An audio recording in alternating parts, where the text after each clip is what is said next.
Hi everyone! Welcome to the channel. Today we're going to be doing a deep dive into the first season of the popular Netflix series You.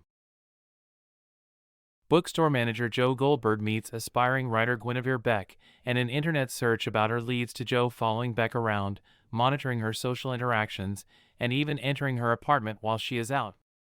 Joe is nearby when a drunken Beck falls onto the subway tracks, and he saves her. Joe takes Beck home but steals her phone, giving him full access to everything she does with her new phone due to it automatically synchronizing with her old one.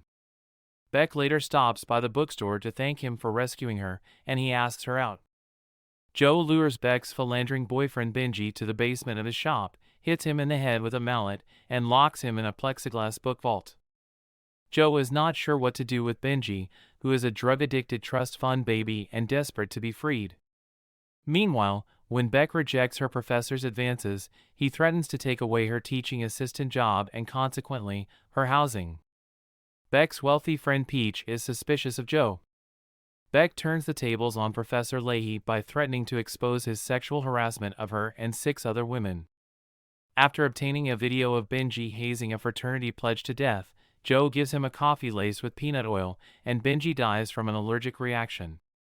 Joe plans how to get rid of Benji's body, while Beck is intimidated by Blythe, a rival graduate student.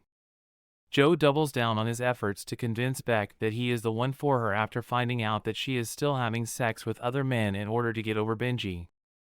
Joe overhears Beck telling her friends that she is not completely sure about Joe, calling him a maybe. Beck opens up to Joe about her addict father, but their attempt at lovemaking is interrupted by Peach, who needs to be taken to the hospital for a chronic ailment.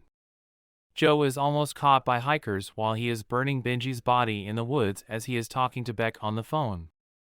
Beck surreptitiously messages her friends about Joe's disappointing lovemaking, which he sees via her old phone.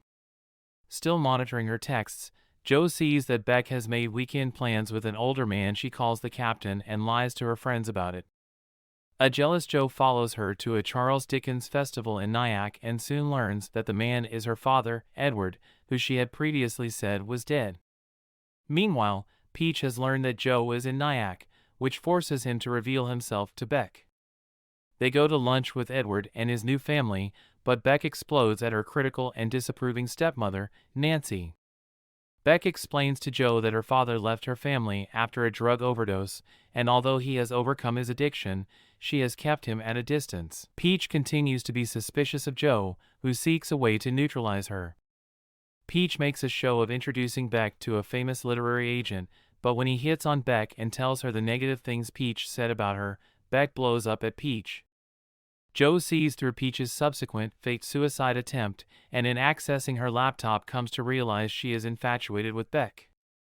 Knowing that Peach will always win Beck's attention, Joe follows Peach on her morning run in Central Park and hits her over the head with a rock. Joe arrives home to find that Paco has drugged Ron to protect his mother. Joe saves Ron, but the unhinged Ron beats him. Joe learns that Peach is alive. A recovering Peach is staying with Beck and she banishes Joe. Joe explains to Beck that Peach is in love with her and trying to keep Beck dependent on her. Joe secretly follows when Peach whisks Beck off to the Salinger family estate in Greenwich, but he hits his head and begins hallucinating his ex-girlfriend, Candace. Peach discovers Joe in the house and pulls a gun on him. She accuses him of stalking her, and Joe reveals all that he knows about her. They wrestle for the gun, and Peach is killed.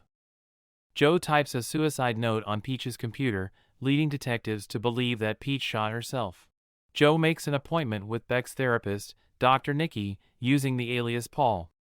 He talks about how his relationship with Ronaldo, really Beck, was going well after Peach's death a month before but slowly deteriorated.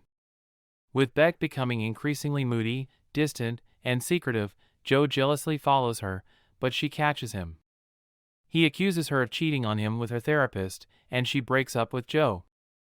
In the present, Joe listens to one of Beck's therapy sessions on Dr. Nicky's computer, which makes Joe realize Beck is better off without him right now. He tells her what she wants to hear and lets her go. 3 months after his and Beck's breakup, Joe is happily dating Karen, and Beck's story about Peach's death has landed her a book deal. Beck begins to miss Joe and begins texting him after running into him at a food truck. Both Beck and Joe confide in Dr. Nicky. Beck denies flirting with Joe but is sure that Karen is wrong for him, while Joe is starting to compare his new love Brad with his ex, Ronaldo. Joe and Beck reconnect while helping Blythe move in with Ethan. A tearful Beck admits to Joe that she now knows how good he was for her, but she was afraid to need him. Joe breaks up with Karen and rushes over to visit Beck, who agrees to get back together with him. Karen confronts Beck, leading her to become suspicious of Joe's past. Joe recalls Candace's cheating on him with Elijah, whom Joe subsequently impulsively pushes to his death from a bridge after confronting him. Meanwhile, since Joe will not talk to her about Candace, Beck begins her own investigation to learn what happened between them and why no one ever heard from Candace again. When her efforts lead to a dead end, Beck confronts Joe, who explains everything to Beck's satisfaction. Joe takes Beck to meet Mooney, who has had a stroke and is unable to communicate, Joe's father figure and the original owner of the bookstore. Joe discovers that Beck did have an affair with Dr. Nicky, which she finally admits before telling Joe she loves him. Clued in by something Paco says, Beck discovers Joe's hiding place in the bathroom ceiling. She is horrified as she finds her old cell phone as well as Benji's and Peach's, in addition to other disturbing mementos which he has kept. When Joe realizes what Beck has found, he locks her in the book vault. Joe learns from Annika and Lynn that Peach's family have hired a private investigator to look into her death.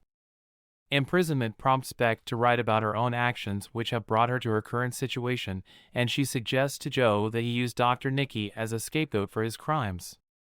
Ron's abuse puts Claudia in the hospital, and Joe kills him to protect Paco. Joe explains to Beck his reasoning for murdering Benji and Peach, and relates it to his childhood mental abuse at Mooney's hands.